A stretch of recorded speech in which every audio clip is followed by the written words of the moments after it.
महावीर पुराण तृतीय प्रकरण। जिनके शुद्ध असीम गुण तीन भुवन में व्यास, उन प्रभु का वंदन करूं हो गुण मुझको प्राप्त। जिनके अनंत गुण सर्व प्रकार की बाधा से रहित होकर समग्र संसार में विचरण कर रहे हैं, इंद्रादि देवगण भी जिनकी आराधना करते हैं, उन वीतराग प्रभु के गुणों की प्राप्ति हेतु मैं वंदना करता हूँ।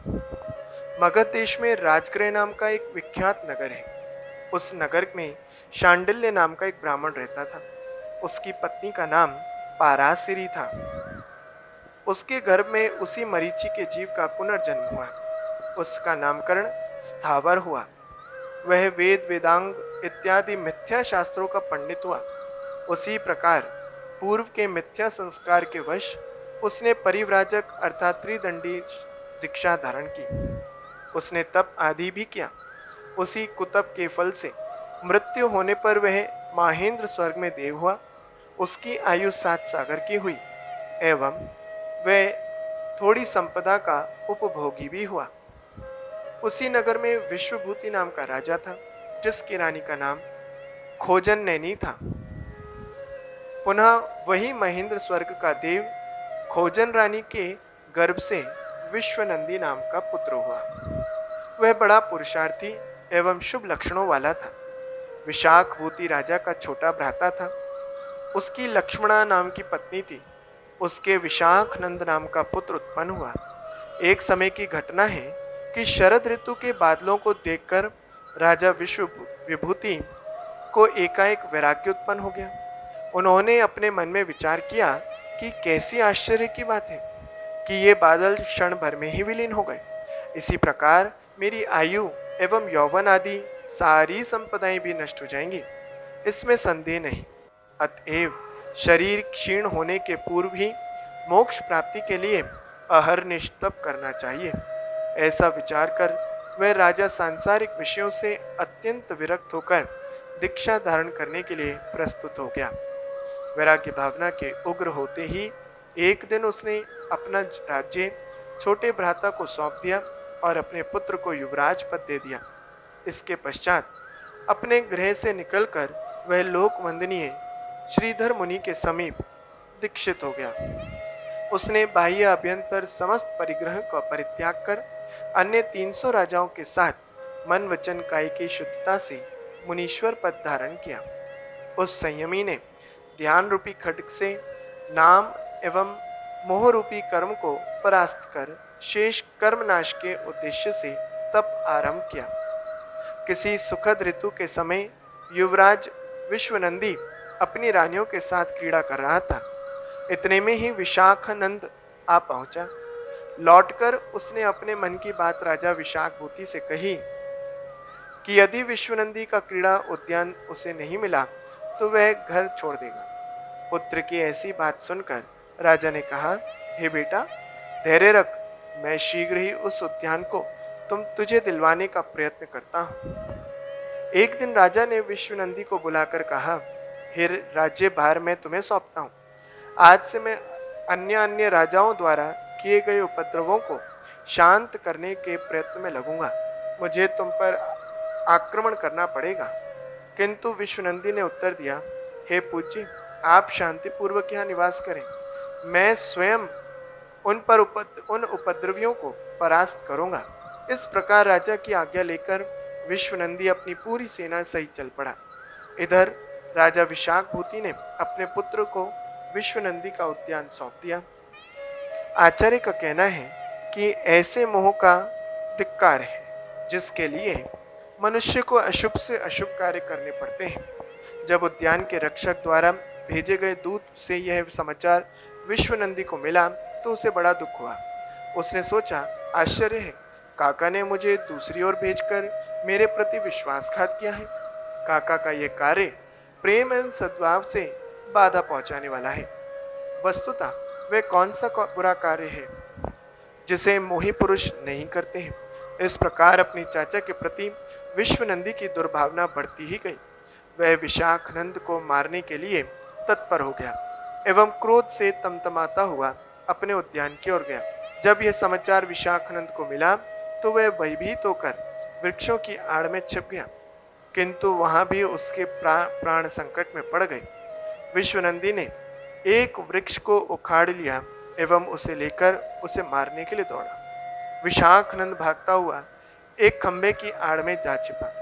आचार्यगण कहते हैं, अन्याय करने वाले क्या कभी विजयी हो सकते हैं?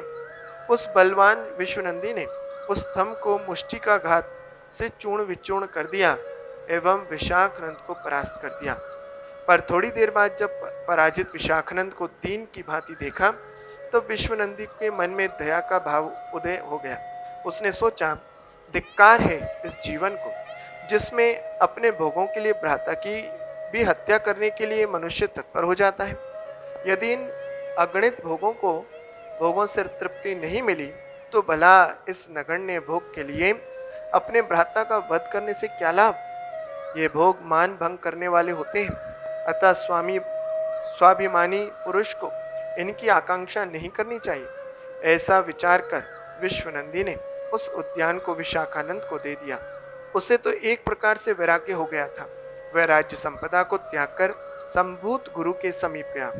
मुनि के चरण कमल को प्रणाम कर समस्त परिग्रह का त्याग किया और दीक्षा धारण कर ली। यहाँ विचारणीय ये है कि किन्हीं विशेष स्थलों पर नीच पुरुषों द्वारा किया गया अपकार भी सज्जनों का महान उपकार का कर देता है। समय पर राजा विशाखभूति को अपने दुष्कृत्यों पर महान पश्चाताप हुआ। वह सांसारिक भोगों से विरक्त हो गया। उसने मन वचन काय से परिग्रहों का परित्याग कर जिन दीक्षा धारण कर ली, वह निष्पाप होकर कठोर तप करने में संलग्न हो गया। अपनी शक्ति के अनुसार सुदीर्घ काल तक शुद्ध आचरण करते हुए मृत्यु के समय उसने संन्यास धारण कर लिया तथा इसके परिणाम स्वरूप वह महाशुक्र स्वर्ग में विशाखभूति नामक महान ऋतिधारी देव हुआ। इधर विश्वनंदी मुनि होकर अनेक ग्राम वनादिकों को भ्रमण करने लगा। पक्ष मास आदि के अनशन से उनका शरीर अत्यंत क्षीण हो चुका था। उनके ओष्ठ मुख आदि अंग सूख गए थे। एक दिन गमन करते हुए मुनि विश्वनंदी ने ईर्ष्यापद दृष्टि से मथुरा में प्रवेश किया। बुरे व्यसनों से राज्य भ्रष्ट होकर विशाखनंद भी किसी का दूत बनकर इसी समय उसी नगर में आ गया। एक वेश्या से उसका संपर्क हो गया था। एक दिन वह उस वेश्या की हवेली पर बैठा हुआ था। नीचे से जाते हुए विश्वनंदी मुनि पर उसकी नजर पड़ी। इधर क्या हुआ है कि एकाएक एक बछड़े ने अपनी सींग से उन्हें अर्थात मुनि को धक्का दे दिया, तो वे जमीन पर गिर पड़े। उन्हें गिरते हुए देखकर विशाखनंद ठाका मारकर हंसने लगा और बड़े ही कठोर शब्दों में बोला, हे मुने, तेरा पूर्व का बल पराक्रम कहाँ चला गया? आज तो तू शक्तिहीन दुर्बल शरीर वाला एवं मुर्दे की भांति दिखाई देता है। विशाखनंद के ऐसे दुर्वचन सुन मुनि को क्रोध उत्पन्न हो गया। उन्होंने नेत्र लाल कर अंतरंग में ही कहा, रे दुष्ट, मेरे तप के प्रभाव से तुझे अवश्य ही इस हंसी का फल मिलेगा।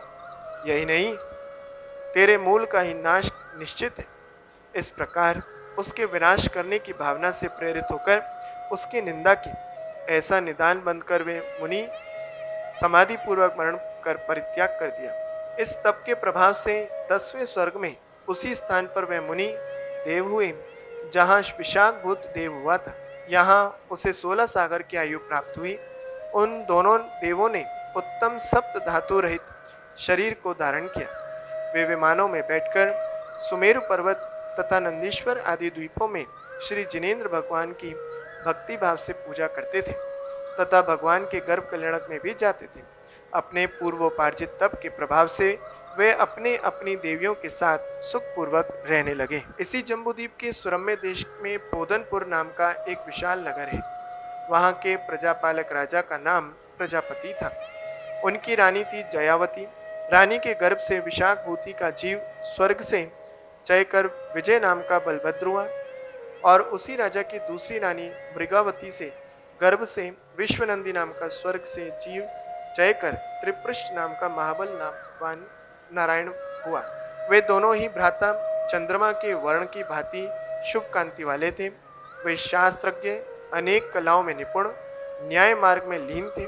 और भूमि गोचरी विद्याधर एवं देवों द्वारा पूजनीय थे। उनकी अवस्था चंद्रकला की भांति क्रम से बढ़ने लगी। वे दोनों ही भ्राता सूर्य के समान प्रभावशाली हुए। भरत क्षेत्र के अंतर्गत ही विजयार्थ पर्वत की उत्तर श्रेणी में अलका नाम की नगरी है। वहाँ के राजा मयूरग्रीव और रानी नीलांजना दृष्ट विशाखानंद का जीव संसार समुद्र में भटकता हुआ पूर्वोपार्जित पुण्य के कारण नीलांजना के गर्भ से अश्वग्रीव नाम का पुत्र हुआ। वह 3 खंड पृथ्वी का अधिपति अर्धचक्री देवों द्वारा पूजित तथा प्रतापी शासक होकर सांसारिक भोगों में लीन हुआ। विजयार्थ के उत्तर में ही रत्नोपुर देश में चक्रवाक नामक एक अत्यंत रमणीक नगरी थी। उस नगरी का स्वामी राजा ज्वलंजटी था। वह पुण्योदय के फलस्वरूप बड़ा ही तेजस्वी एवं अनेक विद्याओं का ज्ञाता था। उसी पर्वत के द्युतिलक नाम के एक अत्यंत मनोहर नगर में विद्याधरों का स्वामी चंद्राप था। उसकी पत्नी का नाम सुभद्रा था। उन दोनों के संयोग से वायुवेगा नाम की अत्यंत रूपवती कन्या का जन्म हुआ। अवस्था प्राप्त होने पर वायुवेगा का विवाह ज्वलंजटी के साथ संपन्न हुआ। दोनों के संयोग से सूर्य के समान तेजस्वी अर्क कीर्ति नाम का पुत्र उत्पन्न हुआ तथा अत्यंत शुभ परिणामों वाली स्वयं प्रभा नाम की कन्या उत्पन्न हुई। एक दिन की घटना है कि विद्याधरों के स्वामी ज्वलंजटी को अपनी कन्या की यौवन संपन्नता तथा धार्मिक प्रवृत्ति वाली देखकर उसके विवाह संबंधी जानकारी प्राप्त करने की अभिलाषा हुई। उसने संभिन्न श्रोत्री नाम के एक निमित्त ज्ञानी को बुलाकर पूछा, कृपा कर यह बतलाइए कि हमारी विदुषी कन्या को कौन सा पुण्यवान पति प्राप्त होगा। राजा का प्रश्न सुनकर निमित्त ज्ञानी ने कहा, हे महाराज, आपकी कन्या बड़ी भाग्यशालिनी है। यही चक्री नारायण त्रिपृष्ठ की पटरानी होगी। वह चक्री नारायण आपको विजयार्थ के दोनों ओर का राज्य दिलवाने में समर्थ होगा। इसमें किसी प्रकार का संदेह नहीं। विजयार्थ का राज्य प्राप्त हो जाने पर आप विद्याधरों के स्वामी होंगे। निमित्त ज्ञानी के कर्ण प्रिय वचनों पर विश्वास कर राजा ने अपने इंद्र नामक मंत्री को बुलाकर उसे पत्र लिखने का आदेश दिया। पत्र लिखकर मंत्री ने स्वयं पोदनपुर के लिए प्रस्थान किया। वह मंत्री आकाश मार्ग से होकर शीघ्र ही पुष्पक नामक रमणीक वन में जा पहुंचा। दूसरी ओर की घटना इस प्रकार है कि त्रिपृष्ठ ने भी किसी निमित्त ज्ञानी के द्वारा सारी घटनाएं जान ली। दूत के आगमन की बात भी उसे ज्ञात थी। वह बड़े हर्ष के साथ दूत की अगवानी करने के लिए गया। मंत्री अर्थात दूत को उसी समय राजा प्रजापति के सामने लाया गया। दूत ने मस्तक झुकाकर पोदनपुरेश्वर के समक्ष पत्र रख दिया एवं अपने योग्य स्थान पर बैठ गया। पत्र के भीतर राजमुद्रा छाप लगी थी, इसलिए उसे आवश्यक कार्य सूचक पत्र समझा गया।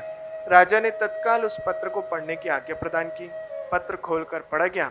उसमें लिखा था, पवित्र बुद्धि न्यायी महाचतुर नमी राजा के वंश में उत्पन्न सूर्य के सदृश प्रतापी विद्याधरों के स्वामी ज्वलंजटी का रत्नोपुर नगर से भगवान ऋषभदेव से उत्पन्न बाहुबली वंशीय पोदनपुर के स्वामी महाराज प्रजापति को स्नेहपूर्वक प्रणाम। कुशल के पश्चात सविनय निवेदन है कि प्रजानाथ, हमारा आपका संबंध पूर्व पीढ़ियों से चला आ रहा है। इसे केवल आज का प्रस्तावित वैवाहिक संबंध ही न समझें। अतएव संबंध को अधिक प्रगाढ़ करने के लिए प्रतापी त्रिपृष्ठ नारायण के साथ मेरी कन्या स्वयं प्रभा लक्ष्मी की भांति प्रेम विस्तारित करें, अर्थात मेरी कन्या के साथ आपके पुत्र का विवाह हो तो अत्युत्तम है। राजा प्रजापति पत्र सुनकर मुग्ध हो गई। उन्हें उक्त भावी संबंध से बड़ी ही प्रसन्नता हुई। उन्होंने उत्तर में कहा, तुम्हारे राजा की इच्छा मुझे शिरोधार्य है। मंत्री दूत योग्य आदर एवं पुरस्कार पाकर वहां से शीघ्र ही लौटा। वह बड़ी द्रुत गति से रत्नपुर आ पहुंचा। उसने आते ही राजा ज्वलंजटी को सब संदेश कह सुनाया। ज्वलंजटी ने बड़े उत्साह के साथ अपनी कन्या का विवाह शास्त्र सम्मत विधि के अनुसार त्रिपृष्ठ कुमार के साथ कर दिया। उस राजकन्या का स्वरूप अवर्णीय था, अर्थात वह साक्षात लक्ष्मी ही थी। वस्तुतः पुण्योदय से दुर्लभ वस्तु भी अनायास ही प्राप्त हो जाती है। फिर विद्याधर ज्वलनजटी ने अपनी जामाता को सिंह वाहिनी तथा गरु वाहिनी नाम की 2 विद्याएं प्रदान की। परंतु इस विवाह की बात जब राजा अश्वग्रीव ने सुनी तो उसके क्रोध का ठिकाना न रहा। वे अन्य विद्याधर राजाओं को साथ लेकर युद्ध के लिए रत्नपुर के पर्वत पर जा पहुंचा। इधर त्रिपृष्ठ भी अपनी सेना सजाकर कुटुंबियों के साथ वहां पहुंच चुका था। दोनों ओर से घमासान युद्ध हुआ। चक्री त्रिपृष्ठ ने अपने बाहुबल के प्रताप से अश्वग्रीव पर विजय प्राप्त कर ली। अश्वग्रीव भी कब मारने वाला था। उसने त्रिपृष्ठ को मारने के उद्देश्य से अमोघ चक्ररत्न को चलाया, पर वह चक्ररत्न त्रिपृष्ठ के महान पुण्योदय के कारण उनसे मारकर उनकी प्रदक्षिणा देकर उसकी दाहिनी भुजा पर आकर विराजमान हो गया। इसके पश्चात त्रिपृष्ठ ने 3 खंड की लक्ष्मी को जीत अपने अधीन करने वाले उस चक्ररत्न को अश्वग्रीव पर चलाया। उस चक्ररत्न से अश्वग्रीव की मृत्यु हो गई। वह रौद्र परिणाम तथा आरंभ परिग्रह के फलस्वरूप नरकायु बांधकर मरा। इसलिए वह दुर्बुद्धि महापाप के उदय से 7वें नरक में गया, जो समग्र दुखों की खानी है। वहाँ सर्वथा दुख ही दुख, और वह स्थान अत्यंत घृणित है। इस युद्ध में विजय प्राप्त करने के लिए त्रिपृष्ठ के सारे संसार में ख्याति फैल गई। उसने चक्ररत्न से 3 खंड पृथ्वी के राजाओं को अपने अधीन कर लिया। विद्याधरों के स्वामी मागध आदि देश राज्यों तथा व्यंतर आदि देवों ने भयभीत होकर त्रिपृष्ठ को अपनी कन्याएं समर्पित की तथा भेंट में बहुमूल्य वस्तुएं प्रदान की। त्रिपृष्ठ ने विजयार्थ के दोनों ओर के राज्य एवं उनकी रिद्धियां रत्नपुर के राजा ज्वलनजटी को सौंप दी एवं स्वयं बड़ी विभूति के साथ अपने नगर को प्रस्थान किया। पुण्योदय के प्रताप से चक्र आदि सप्त रत्नों से शोभायमान तथा 16,000 विद्याओं से नमस्कृत वह प्रथम केशव अर्थात नारायण त्रिपृष्ठ 16,000 राजकन्याओं के साथ विभिन्न प्रकार के भोगों का उपभोग करने लगा। किंतु उसकी भोग लिप्सा यहाँ तक बढ़ गई कि उसमें धार्मिक प्रवृत्ति नाम मात्र की भी शेष न रह गई। वह धर्म पूजा दानादि का नाम भी नहीं लेता था। अतएव उसने आरंभ मोह परिग्रह आदि विषयों में लीन रहने के कारण खोटी लेश्या धारण की और रौद्र ध्यान से नरकायु का बंध किया। अतएव मृत्यु होने पर वह 7वें नरक में गया। नरक तो घृणित होता ही है, वहाँ इसका जन्म अधोमुख हुआ और 2 घड़ी में ही पूर्ण शरीरधारी हो गया। इसके पश्चात त्रिपृष्ठ का जीव उस स्थान से नरक की भूमि पर गिरा। भूमि पर स्पर्श होते ही उसने जोर जोर से चिल्लाना आरंभ कर दिया। जिस भूमि के स्पर्श से हजारों बिच्छुओं के काटने जैसी पीड़ा होती है, ऐसी पृथ्वी के स्पर्श से वह बड़ा दुखी हुआ। घोर वेदना से वह जीव 120 कोस ऊपर उछलता है तथा पुनः पत्थर तथा कांटों से भरपूर पृथ्वी पर गिर जाता। तदनंतर वह दीन जीव अन्य नारकियों की दुर्दशा एवं पीड़ा देखकर भावी महान कष्टों की कल्पना कर ऐसा विचार करने लगा। बड़े ही आश्चर्य की बात है कि ऐसी यह घृणित भूमि कौन सी है जिसमें दुख ही दुख दृष्टिगोचर हो रहे हैं। ये नारकी कौन है जो कष्ट पहुंचाने में बड़े प्रवीण है। मैं कौन हूँ जो यहाँ अकेला आ गया हूँ। वह बुरा कौन सा बुरा कर्म है जिसके कुफल स्वरूप मुझे यहाँ तक आना पड़ा। इस प्रकार विचार करता हुआ त्रिपृष्ठ का नारकी जीव करुण क्रंदन करने लगा। उसे विभंगा अवधि अर्थात खोटी अवधि उत्पन्न हुई। उसने पश्चाताप किया, आहा, मैंने पूर्व जन्म में अनेक जीवों की हत्या की, कठोर तथा खोटे वचनों द्वारा दूसरे का निरादर किया, अपने स्वार्थ के लिए पराया धन तथा पराई स्त्रियों तक का अपहरण किया। इस प्रकार न जाने मैंने कितना धन एकत्रित किया। मैंने इंद्रिय तृप्ति के लिए अखाद्य खाए, असेवनीय पदार्थों का सेवन किया, अपेय पदार्थों का पान किया। वे ही सब कुकर्म आज मुझे नष्ट कर रहे हैं। दुख है कि मैंने स्वर्ग मोक्ष को प्रदान करने वाले परम धर्म को धारण नहीं किया तथा कल्याणकारक अहिंसा आदि व्रतों का भी पालन नहीं किया। साथ ही ना कोई तप किया, ना पात्र दान दिया और ना जिनेंद्र देव की पूजा की, अर्थात एक भी शुभ कार्य करने के लिए मैं तत्पर नहीं हुआ। यही कारण है कि पूर्वकृत कर्म महान पापों के उदय से आज मेरे समक्ष सारी विपत्तियां आ खड़ी हुई हैं। मैं अत्यंत दुखी हूँ। मैं किसकी शरण में जाऊँ। जो इस स्थल पर मेरी रक्षा कर सकेगा। इस प्रकार की चिंताओं से युक्त त्रिपृष्ठ का जीव अभी करुण क्रंदन कर ही रहा था कि उसके सामने पुराने नारकियों का एक बड़ा दल आ पहुंचा। वे अपने मध्य एक नवीन नारकी को देखकर उसे मुद्गर आदि तीक्ष्ण शस्त्रों से मारने लगे। कोई दुष्ट उसके नेत्र निकालने लगा, कोई अंग फाड़ने लगा, तो कोई आते निकालने लगा। इस प्रकार वे निर्दयी उसके शरीर के टुकड़े टुकड़े कर तप्त कढ़ाई में डालने लगे। मन गर्म कढ़ाई में डाल देने के बाद उसका शरीर जल गया, जिससे उसे बड़ी दाह उत्पन्न हुई। उस दाह की शांति के लिए उसने वैतरणी नदी में डुबकी लगाई। वहाँ के जल के खारे पानी और दुर्गंध से वह और भी व्याकुल हो उठा। तत्पश्चात वह विश्राम करने के लिए असी पत्रवन में गया, पर वह भी कौन सा शांतिमय स्थान था। वहाँ वृक्षों के खड़ग जैसे तीक्ष्ण पत्तों से उसका शरीर छिन्न भिन्न हो गया। इस स्थान की भयानक ज्वाला से दुखी होकर वह खंडित शरीर वाला नारकी शांति प्राप्त करने के लिए पहाड़ की गुफाओं में जा घुसा। वहाँ भी क्रूर नारकियों ने विक्रिया के जोर से हिंसक जीवों का शरीर धारण कर उसे खाना आरंभ कर दिया। इस प्रकार के दुख भोग जो कवियों की कल्पना से भी परे हैं तथा उपमा रहित हैं, उसे भोगने पड़े। यद्यपि उसे ऐसी प्यास लगी थी जो समुद्र के संपूर्ण जल से भी बुझने वाली नहीं थी, पर उसे एक बूंद भी जल पानी पीने का नहीं मिला। संसार भर का अन्न खाकर तृप्त ना होने वाला भूख से पीड़ित होने पर भी उसे एक दाना भी खाने को प्राप्त नहीं था। उस स्थान पर इतनी शीत थी कि यदि 1,00,000 योजन के प्रमाण का एक गोला वहां डाल दिया जाए तो शीत से उसके सैकड़ों टुकड़े टुकड़े हो जाएं। इस प्रकार के घोर दुखों को भोगता हुआ वह नारकी उस क्षेत्र में उत्पन्न हुआ जो 5 प्रकार का है। उसे कृष्णलेशिया परिणाम दुख देने वाली 33 सागर की आयु प्राप्त हुई। इधर त्रिपृष्ठ नारायण के वियोग से दुखी होकर अत्यंत पुण्यवान बलभद्र ने समस्त परिग्रह का त्याग कर दिया और सांसारिक सुखों से विरक्त होकर जिन दीक्षा धारण कर ली। वे मुनिराज भगवान जिनेंद्र के मुख की पवित्र जिनवाणी का अध्ययन करने लगे। उनकी जिन धर्म पर बड़ी निष्ठा थी बड़ी प्रबल हुई। उन्होंने अनेक भव्य पुरुषों को भगवान श्री जिनेंद्र का धार्मिक संदेश सुनाया और मोक्ष सुख प्रदान करने वाला उपदेश दिया। वे मुनि संघ के साथ वनों, पर्वतों एवं सुरम्य देशों में विहार करने लगे। ओम नमः सिद्धेभ्यः।